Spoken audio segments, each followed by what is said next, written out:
sommet sur l'intelligence artificielle. Intelligence artificielle. Intelligence artificielle. Pas mal d'opinions anti-intelligence artificielle.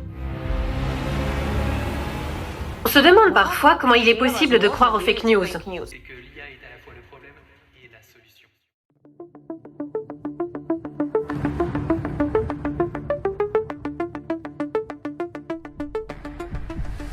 Ce que vous êtes en train de voir, c'est le champion du monde d'échecs de l'époque, Garry Kasparov, affrontant une machine. Au début, Kasparov domine grâce à son intelligence et à son immense expérience.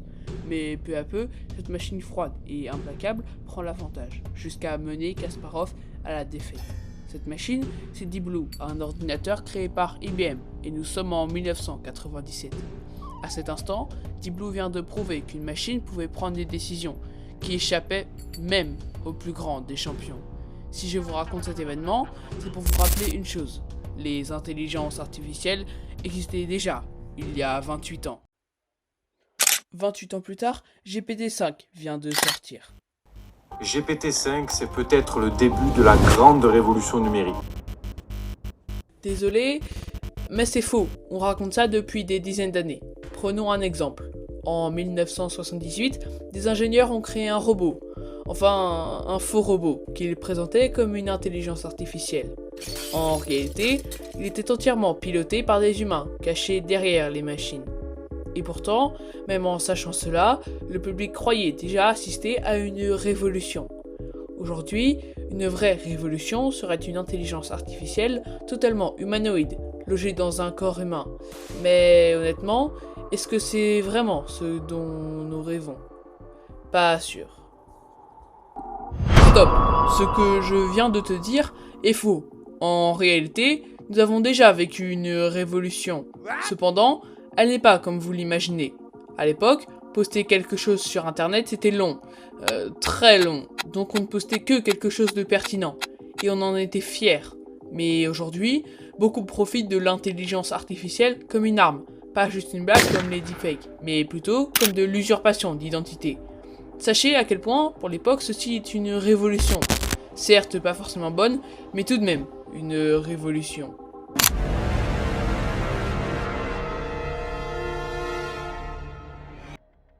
Chaque jour, l'intelligence artificielle nous accompagne dans la prise de décision, l'analyse de données et la création de contenu. Cette assistance facilite notre travail, mais elle entraîne aussi des effets moins visibles sur nos capacités cognitives. Une étude du MIT a montré que l'utilisation d'outils comme ChatGPT peut réduire l'activité cérébrale dans des régions impliquées dans l'attention, la planification et la mémoire. Des participants qui s'appuyaient sur l'IA pour rédiger des textes présentaient un engagement neural moindre et des performances réduites en contrôle exécutif et en créativité. Parallèlement, une recherche menée auprès de 666 personnes met en évidence un lien entre usage intensif d'outils d'IA et baisse des compétences en pensée critique. Les chercheurs décrivent ce phénomène comme une forme de décharge cognitive.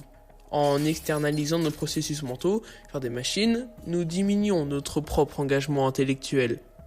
Ces résultats ne signifient pas que l'IA soit néfaste par nature. Elle accroît notre efficacité et permet d'aborder des problèmes plus complexes. Et rappelle toutefois qu'il faut rester attentif à la manière dont nous l'utilisons. La technologie doit compléter notre jugement, pas la remplacer. En tant que leader technologique, il nous appartient de promouvoir des usages qui renforcent les capacités humaines, en intégrant l'IA tout en préservant l'exercice de notre pensée critique.